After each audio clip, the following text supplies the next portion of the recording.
Now for our What in the World segment. What got my attention this week was this building in Switzerland.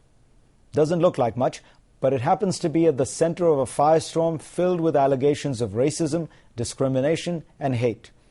It's a mosque in the small Swiss town of Langenthal. 3 years ago, the mosque applied to build a 20-foot-tall minaret.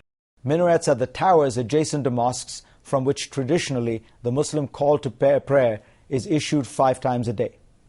Local opposition was strong and was soon swept up nationally, spiraling to a referendum this weekend on whether to ban the building of any future minarets in the entire country. An astonishing 57.5% of the Swiss population voted for the ban. It wasn't that the Swiss didn't like being woken up by the call to prayer on loudspeakers at 5 a.m. That was already banned. Switzerland has strict noise pollution laws. It wasn't that Switzerland was becoming a land of minarets instead of chalets and churches. There are just 4 minarets in a country of 16,000 square miles.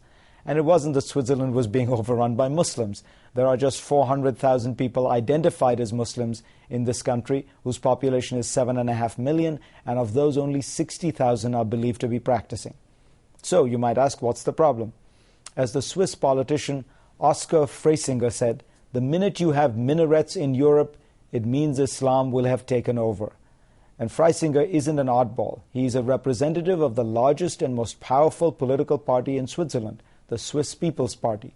They are the ones who called for the referendum and promoted their cause with posters like this, with minarets shaped like missiles. Get it?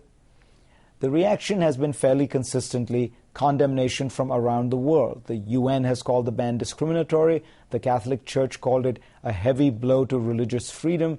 A senior Turkish official has asked Muslims who have money in Swiss banks to reconsider. But it's not just Switzerland.